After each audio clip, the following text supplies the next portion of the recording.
Thank you so much, David and Amy. The special music this morning, the Give Me Roses While I Live and My Epitaph, both focus on the here and now. All the outpouring of love is wasted after someone is gone. If Michael Jackson understood how much he meant to so many people, he might not have been so self-destructive. Let us not wait to do good deeds till they have passed away. Now is the time to sow good seeds while on earth we stay. May we dwell together in peace and help one another. What we do for each other, we should do it today. These songs have the urgency of now. And then the reading of Thoreau talks about living deliberately so that when we come to die, we do not discover that we have not lived. Today, let us not worry where we have come from. In this hour, let's not worry where we are going. Now is the time to ask, why are we here? The question has been answered by many poets, philosophers, and sages, and I do not have time to consider them all. So I am limiting myself to 4 sources. Epicurus, a Greek philosopher, Buddha, Jesus, and rock and roll. Rock and roll is pure hedonism. It claims we are here to get pleasure and to forget about suffering. Buddha said we should stop seeking pleasure and we will avoid suffering. Jesus advocated self-sacrifice, embrace suffering, and you will receive your reward. And Epicurus said we should avoid pain and seek pleasure. Now, rock and roll hedonism abounds. In Good Rockin' Tonight, Elvis sings, I'm going to rock my blues away. And Kiss sang, for people who are my age, I want to rock and roll all night and party every day. Ian Drury and the Blockheads sang, sex and drugs and rock and roll are all my brain and body need. Sex and drugs and rock and roll is very good indeed. And the British band Queen, led by the flamboyant Freddie Mercury, sang the best definition of hedonism, I want it all and I want it now. Hedonism claims that we are here to experience pleasure. It's not limited to rock and roll. It pervades our whole culture. Barry Manilow is no rocker, but he wrote the famous McDonald's jingle, you deserve a break today, so get out and get away. Hedonism rules our stock market, which focuses on the quarterly profits with disregard to the long term. Hedonism rules our health care. Most of us would rather take a pill to cure high blood pressure than resort to something drastic like diet and exercise. Hedonism rules our relationships whenever we ask, what's in it for me? Now, we did not invent hedonism. Jesus is reported to have told a parable about a foolish man who said, I will say to my soul, thou hast much goods laid up for many years. Take thine ease, eat, drink, and be merry. But God said unto him, thou fool, this night thy soul shall be required of thee. Then whose shall those things be? So we did not invent the philosophy of eat, drink, and be merry, but we are perfecting it. Jesus preached and lived an example of self-sacrifice. For whosoever shall save his life shall lose it, and whosoever shall lose his life for my sake shall find it. He told the rich young prince, sell all thou hast and distribute unto the poor, and thou shalt have treasure in heaven, and come follow me. In the Sermon on the Mount he said, Blessed are they which are persecuted for righteousness' sake, for theirs is the kingdom of heaven. Now, Jesus did not only talk about self-sacrifice, but he did it enough that it is a major theme in Christianity and our culture. When I was a Presbyterian, we had a little catechism that we learned, and I thought it was a nice counterpoint. And you think this from a Calvinist tradition, you wouldn't think this, but they said, what is the chief ends of man? And the chief ends of man was to glorify God, which is not surprising, and to enjoy him forever. So right in the middle of that Calvinistic doctrine, there was a bit of hedonism. But one of the major theme of Christianity and many religions and many secular philosophies has been sacrifice and delayed gratification. Sacrifice is worth it when one anticipates glory. One is dedicated to a cause greater than oneself. Martin Luther King Jr., a follower of Jesus, said, "Like anybody, I would like to live a long life. Longevity has its place, but I'm not concerned about that now. I just want to do God's will, and he's allowed me to go up to the mountain, and I've looked over, and I've seen the promised land. I may not get there with you, but I want you to know tonight that we as a people will get to the promised land, and I'm happy tonight. I'm not worried about anything. I'm not fearing any man. My eyes have seen the glory of the coming of the Lord." Those were his last public words. He was shot the next day. Buddha had a different answer from Jesus and the hedonists. He grew up wealthy and had every pleasure and found that unsatisfying. So he gave up everything and became an ascetic and found that empty. Whether he had everything or nothing, he noticed he was still irritated by wanting things. His solution was to avoid suffering and stop desiring things. Unlike Jesus, he did not promise a reward. Rather, he promised the absence of negativity. Do not dwell on the past. Do not dream of the future. Concentrate the mind on the present moment. Do not overrate what you have received, nor envy others. He who envies others does not obtain peace of mind. When we stop desiring things outside of ourselves, we realize that we are already one with everything. He who experiences the unity of life sees his own self in all beings, and all beings in his own self, and looks on everything with an impartial eye. In the sky, there is no distinction of east and west. People create distinctions out of their own minds and believe them to be true. Let go of the past. Let go of the future. Let go of the present. And cross over to the farther shore of existence with mind wholly liberated. You too shall come no more to birth and death. The Buddhist way requires a continued letting go. It's hard for many Westerners to understand. To seek a reason for being, to ask, why are we here?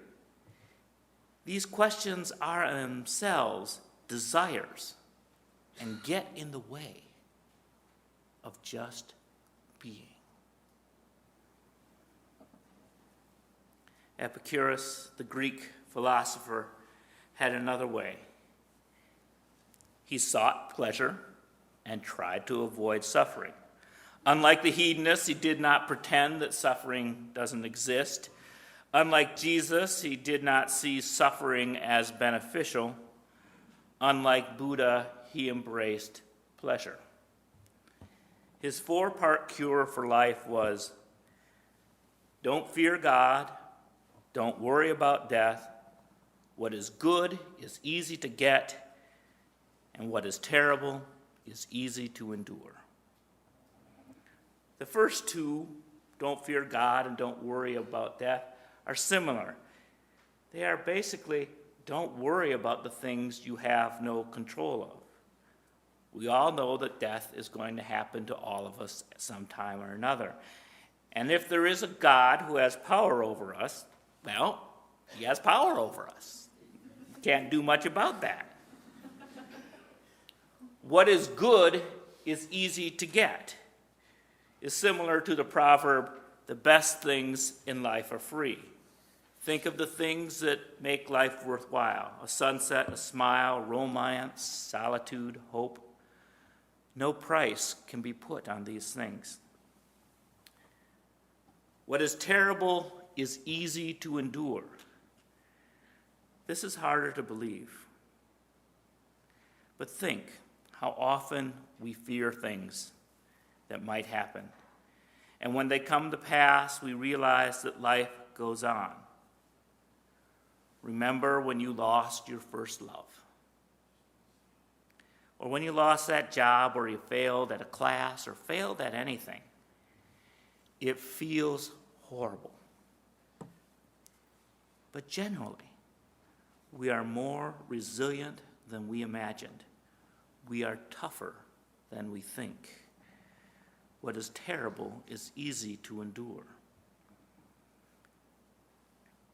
Epicurus, very matter of fact, probably where we get the term people being philosophical, said of death, death, therefore the most awful of evils, is nothing to us, seeing that when we are not dead. And when death comes, we are not. He does not use the pleasures to escape death, nor does he think pleasures are something to be avoided. He writes, no pleasure is in itself evil, but the things which produce certain pleasures entail annoyances many times greater than the pleasures themselves. Nature's wealth at once has its bounds and is easy to procure, but the wealth of vain fancies recedes into infinite distance. Epicurus is pleasure-seeking, but first it determines the cost-benefit of pleasures. He who understands the limits of life knows how easy it is to procure enough to remove the pain of want and make the whole of life complete and perfect. So, I've offered this morning 4 ways to live our lives. The pleasure-seeking of the hedonist, the self-sacrifice of Jesus, the suffering servant, the avoidance of suffering of Buddha through not seeking pleasure, and a cost-benefit analysis of pain and pleasure. When we ask, why are we here? Most of us answer with a bit of all 4. Think of any time you ask, why? Why should I get up this morning? The hedonist in us says, I want bacon for breakfast.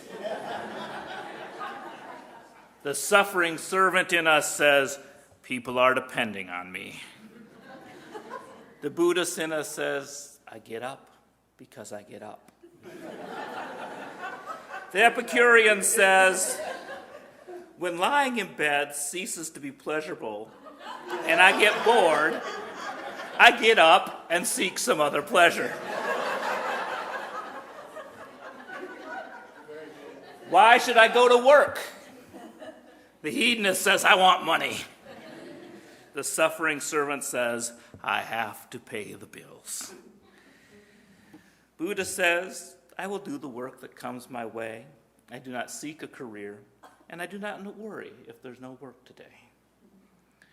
The Epicurean balances work and play and tries to enjoy work and will work to make sure he or she has a good time.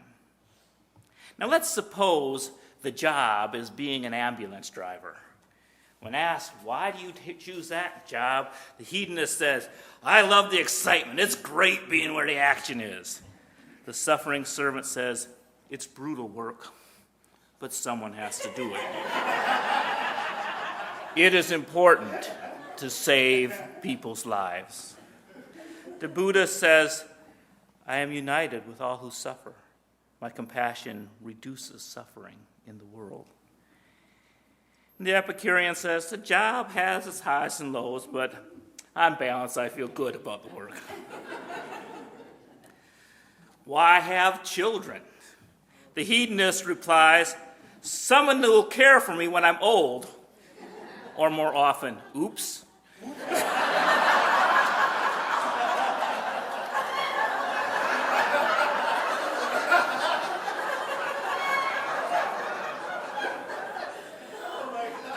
The suffering servant lives for their children and makes sure that they have a better start in life than they did.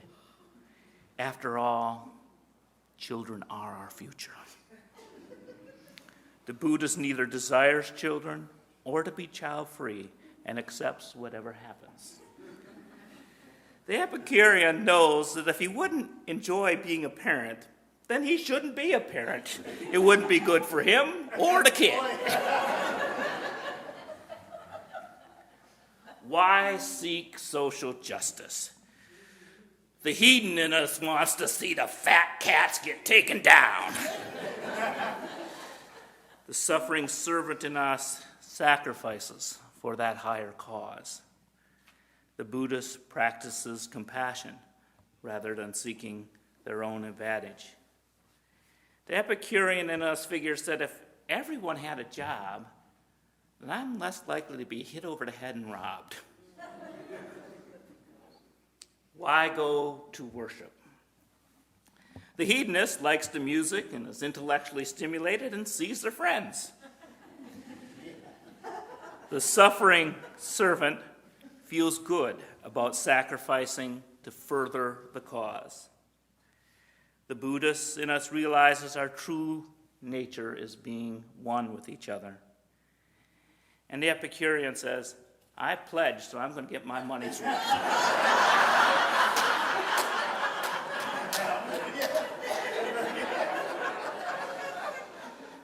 Each strategy for living has its downside.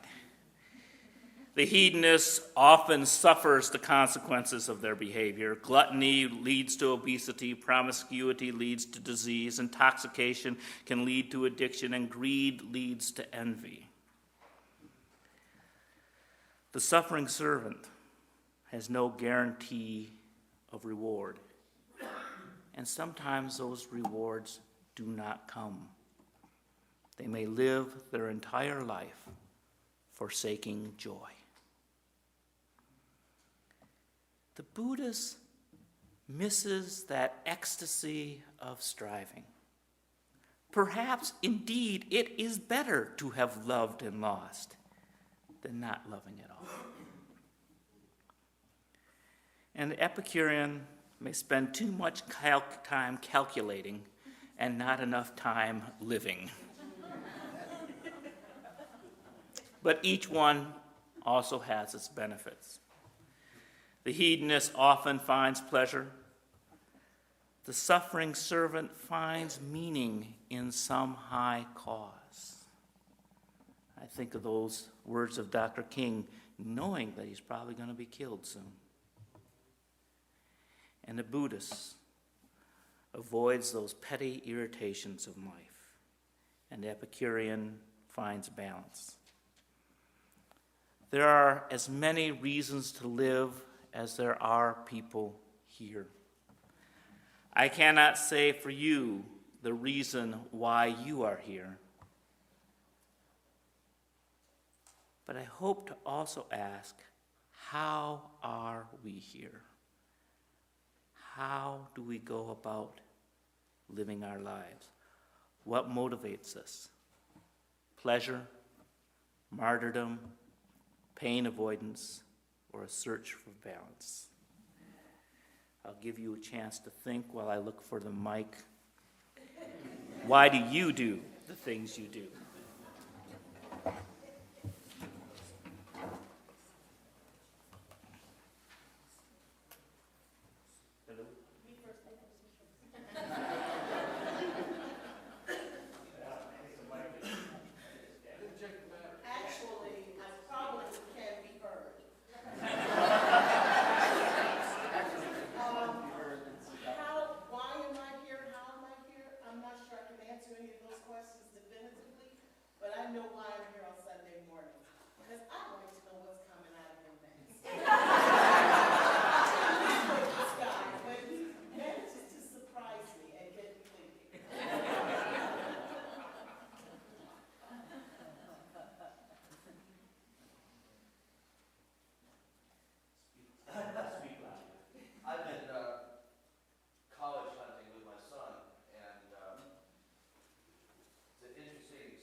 As young people get to have. He went to college on a GI Bill and he was already an adult and married. So when he took me to Carolina for my first year, we stood in the quad, beautiful green trees and lawn and old buildings. And he took me by the shoulders and he looked me in the eye and he said, "Dear, never got to have this experience. I'm very, very happy that you're here and you're going to have it.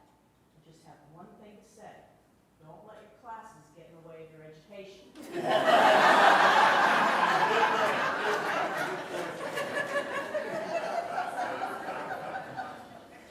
I don't think it's as black and white as, I think that at different ages, you pass through the different stages, and the circumstances that you're in call for certain parts of you. I mean, certainly in college, I was quite hedonistic. And then in my business years, I had to be much more outer-focused and deal with making money. And as I got older and money became less important, I could be, much more giving and caring. And so you take pieces, and it isn't as important to be so black and white and take a stance in the different roles. I grew up with the Catholic catechism, so when Charlie brought in the Episcopalian one, I thought, gosh, that sounds so similar. Why did God make me? God made me to know Him, love Him, and serve Him in this world, and be happy with Him.